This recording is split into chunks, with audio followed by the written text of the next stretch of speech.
What's going on, guys? I hope you guys are having a good day. My name is Dr. Boyce Watkins, and I thought that I would cover a Black wealth confession today that I received, and we're going to cover this right now on the Black Financial Channel.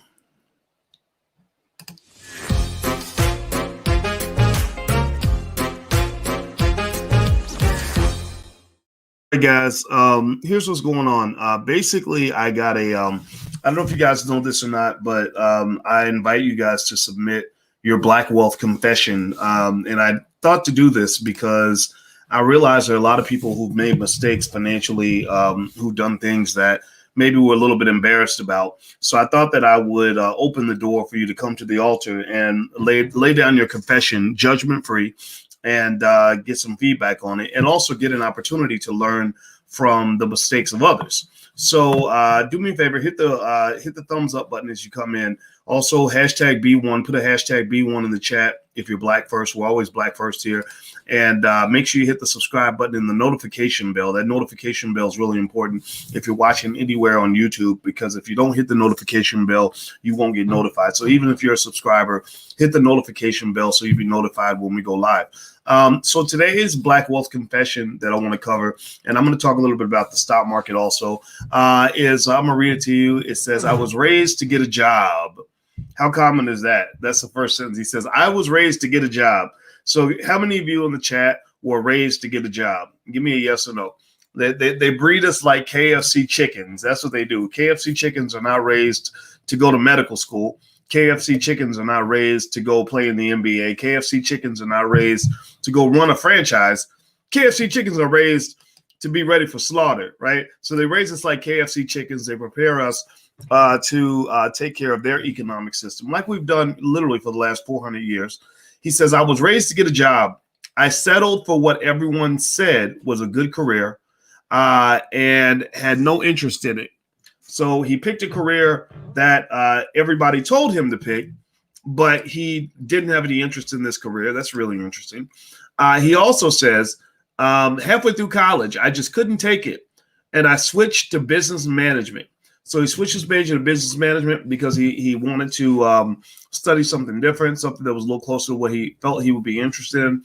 He says, I chose business management because I thought it would help me run businesses, but of course it didn't.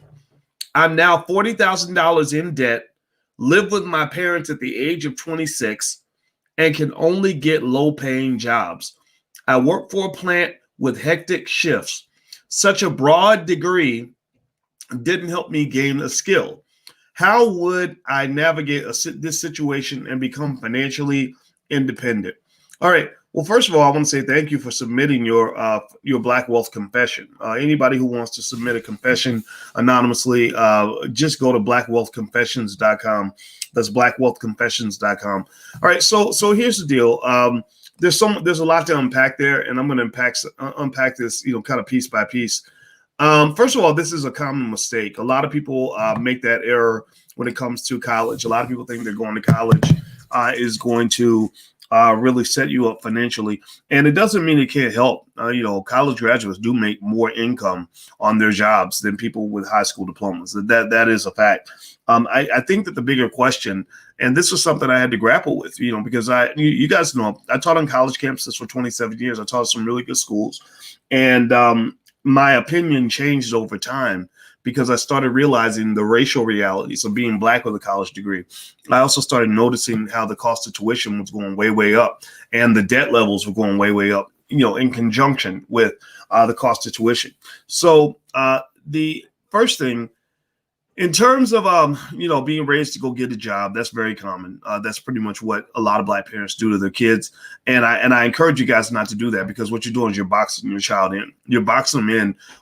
You're basically making them into a white supremacist, because what you're doing is you're locking them into an ecosystem where the opinions of white people shape their lives. Entrepreneurs, I'm going to just tell you, Black entrepreneurs I know who run their own businesses don't have that problem. They're not really worried about what white people think because they don't even work with white people sometimes. They just get up every day and they work with other black people and stuff like that. These people do really exist. They are not unicorns. And I know that people tell you that this doesn't happen. This is a fantasy. This is a bunch of nonsense. That's not true. I went to Atlanta this week to a conference called Traffic, Sales, and Profit. And they had 40, 50 black entrepreneurs, and everybody was doing business with each other, and there were no white people around. It doesn't mean white people don't exist. It just means that, we were literally in a room where some of the black people were making as much as $1 million a month, and there were no white people around. And these are regular people that started off just like you and I. They just got into a different ecosystem. So the idea about white supremacy is that if you don't like the system you're in, you find a different system. Like if I was doing business in China, and I was mad that the Chinese people wouldn't give me the same opportunities as a Chinese person because I'm American, then I could sit over there and complain all day and say, dang, this ain't fair. This ain't right. Y'all doing me wrong because I ain't Chinese. Or you could just leave China. Just leave China and go to another country. Do you get what I'm saying? Give me a yes or no in the chat if you follow what I'm saying.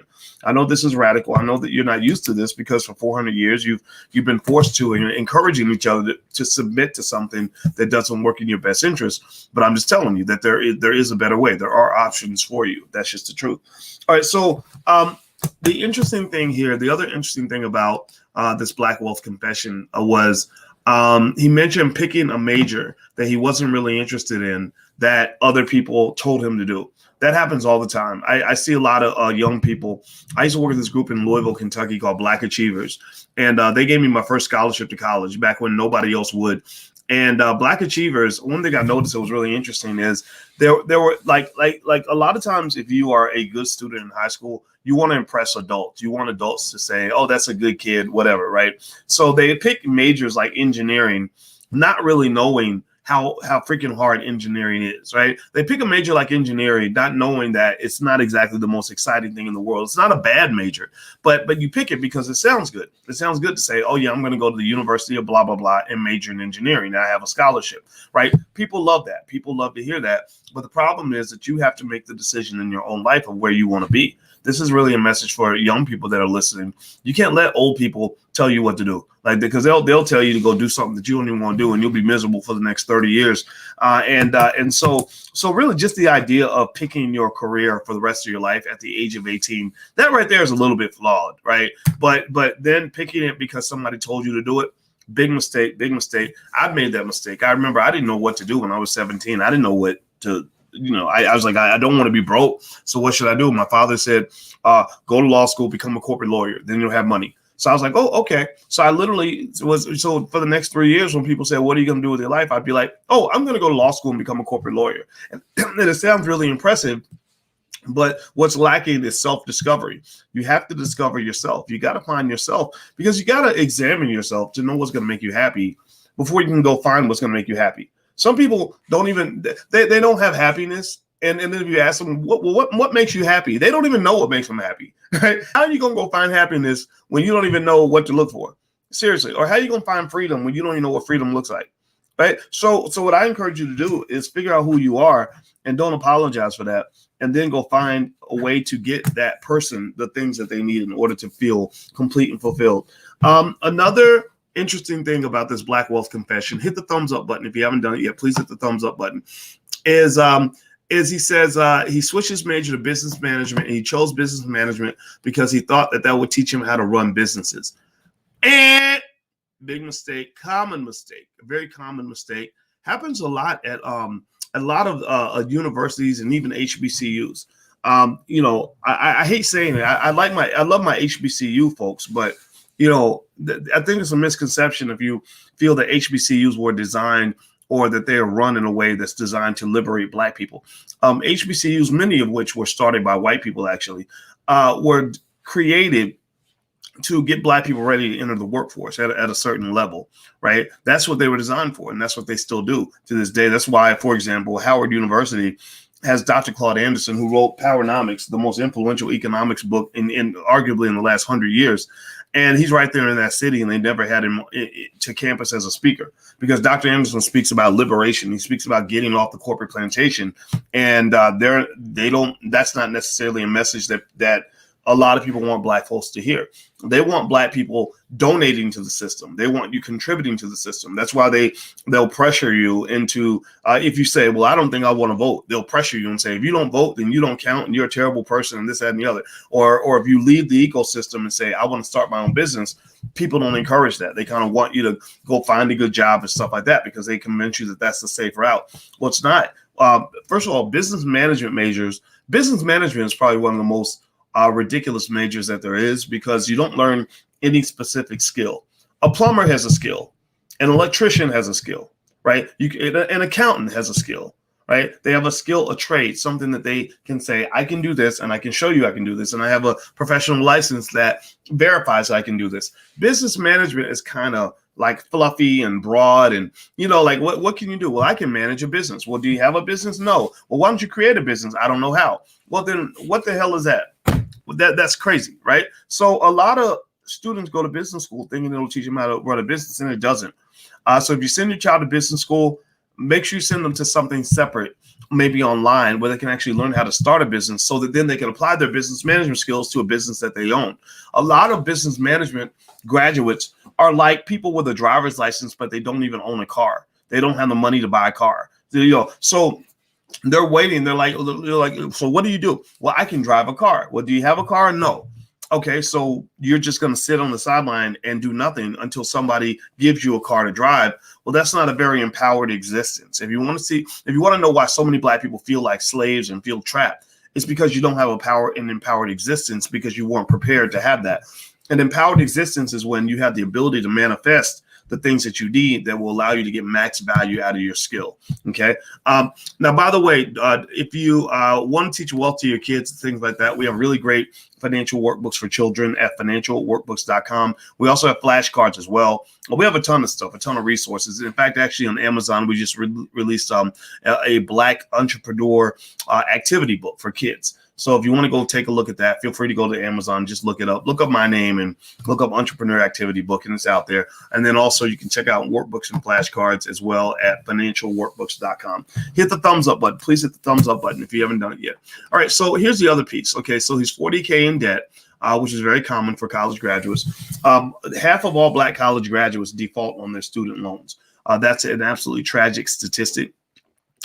If there's debt forgiveness by the president, I think that would be a welcome thing. It won't, but the problem is it won't be enough to really make a dent in the economic situation of the college graduates, because it's probably not going to be $100,000, right, or $50,000. It'll be like $10,000. It'll be more symbolic than anything, but it will boost the economy because $10,000 per college graduate, is a significant number when you add it up, but they probably won't just sort of wipe it out. And if they do, because they can't afford to really, because here's the thing.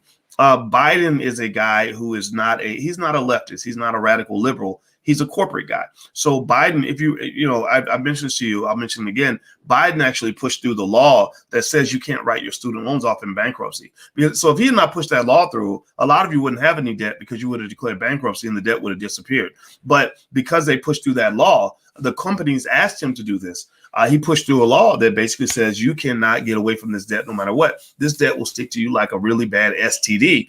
It is never going to go away. It is your financial STD that stains you for life because they passed a law that did that.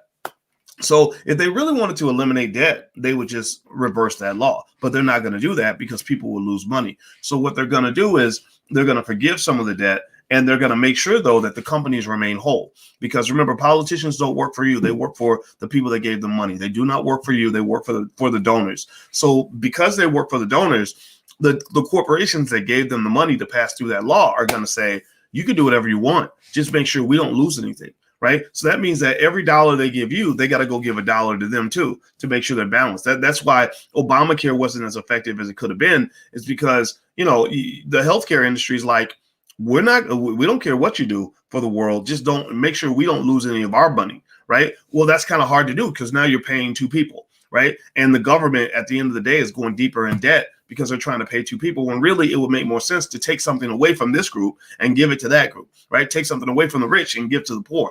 But they don't do that in America. That's not how capitalism works. So the student loan debt issues is something that's pretty common. Now, here's the thing. He mentions, or she mentions living with their parents as if it's a bad thing. I want to say, if you live with your parents, don't be ashamed of that. Just make sure you have a plan. You got to have a plan. And you got to be working the plan. Don't just be talking about the plan. Living with parents, the benefit of that is that even if you make a low income, you can save. You can really save a lot. And then if you're really smart, you'll invest a lot. And then, with your spare time, maybe you could do some stuff in the Black Business School. We have a great Black stock market program. I encourage you guys to just give it a try, though. I mean, literally the first month is totally free just to convince you to take a look, because everybody loves it and it's changing people's lives. And we got over 1 million Black people invested in the stock market, literally. So if you want to go take a look, it's the Black Financial Program. The Black Stock Market Program.com. Oh gosh, it must be early. My brain isn't working yet. But if you go to theblackstockmarketprogram.com, we can actually show you how to invest in the stock market. It's really easy to do. It makes a massive difference. And if you're not invested, you're really missing out on a lot of money that people are making. In fact, in the chat, everybody in the chat, say something in the chat to verify. Just say something real quick. Just say I have, or me, or whatever. Just say it to let people know that there are real people out here that are really making money from the stock market, because the stock market has done really well. And where that is that's a great power play, a long-term power play for your economic situation. And then also, if you're living with your parents, you can save up for that first house. Then you jump the fence from being a renter to being a borrower, to being an owner, which that's also going to accelerate your wealth. And now, if you're really ambitious, you'll learn how to start a business. If you learn how to start a business and join a group with other business owners, then you'll find that you may actually hit the jackpot. And like I said, when I was in Atlanta, I met a lot of regular Black folks, just like you and I, who had businesses where they were making $10,000 a month, $20,000 a month, $50,000 a month, $100,000 a month, $250,000 a month. And I'm not making this up. I'm not pretending. These people really do exist. So you just have to get on the right platform. So what's the site again? The site is theblackstockmarketprogram.com. theblackstockmarketprogram.com. The first month is free. Not only is there an really extensive curriculum with tons of lectures that I've done on stock market investing, there's a private blog where you can submit questions. I answer every single question the students submit. And then number 3, there's a section that you get for free that's called What Dr. Boyce is Buying. And basically every week I tell my students, okay, I'm buying these 5 stocks for these 5 reasons. Feel free to take a look if you want to look over my shoulder and see what I'm actually doing with my own family. Because I can just tell you that stock market, I don't make the bulk of my money. Think about this. I live in a world where people are crazy, right? I live in a world where I talk to 1 million Black people a week.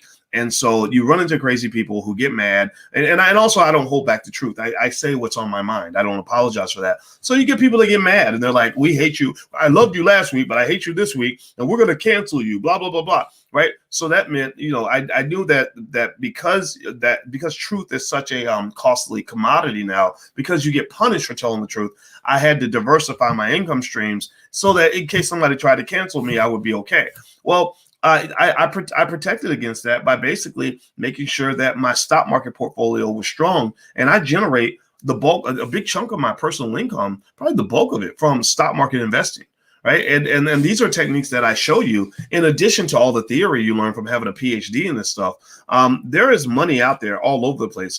And I really don't want you to get tempted to go out into the world as a Black person thinking that money is rare, thinking that money is hard to get, thinking that money is impossible to come by, because that's just not true. There's some people who live in a world where they really see money everywhere. Right. And I want you to be in that world. I want you to have that mindset. I want you to be in a position where you can understand why I'm not a crazy lunatic when I encourage you to realize what's really out there for you. Okay. So anyway, so I'll just say that that this person, 26 years old, 40K in debt, living with your parents, nothing to be ashamed of. I hear that story 10 million times. Now, the question is, how are you going to write a different story, right? If you're a man or woman, anybody really, you don't want to be 36 years old, living with your parents, right? That's a little bit of a different kind of narrative, right? That doesn't look the same. You take a girl on a date and you tell her, I live with my mama. She's probably not going to want to go on another date with you. So let's fix that story. That means maybe accelerate your income base. All right. Start a business. That way you can increase your income. Because you major in business management, now you just got to major in business development, right? There's information out there. There's stuff out there you can use. Number 2, use the fact that you live with your parents to put money into stocks and stuff like that, and save up for your first house. Those are going to be your two economic power plays. Owning a home and owning stock will likely do more for your economic situation than any job you could ever get. Right now you're not getting the job you want. You're not making a high income. That's not as much of a concern to me as the fact that you don't have a wealth building mechanism that can really rapid fire accelerate your income. Because if you invest properly and you do what you're supposed to do, like even basic things like the $5 a day investing plan that we actually have on the allblackagenda.com, even basic things like that can literally put you in a situation where in 15, 20 years, you're making the bulk of your money outside of your job. Right. That's where you want to be, where you say my income from my stocks and my real estate is so high that I just go to work because it's fun. Right. And then you definitely want that for your kids. Right. If you leave a proper inheritance for your children should be in that position. Alicia told me about a colleague she had a long time ago who would go to work and he would spend all his money at Vegas or whatever, or just on silly stuff. And she was like, well, don't you have bills to pay? He said, oh yeah, my grandparents gave me an apartment building. They bought an apartment building in the 1950s and the value went up and they just left it to me when they died. So I don't actually have to work if I don't want to. I just do it for fun, right? That's where you want your kids to be. So if you want to go take a look at the $5 a day investing plan, you can go to theallblackagenda.com. That's theallblackagenda.com. Feel free to go take a look there if you want to. And also make sure you subscribe to financialjuneteenth.tv.com. Financialjuneteenth.tv.com is where we do the Black Wealth Confessions. So you can submit your Black Wealth Confession at blackwealthconfessions.com.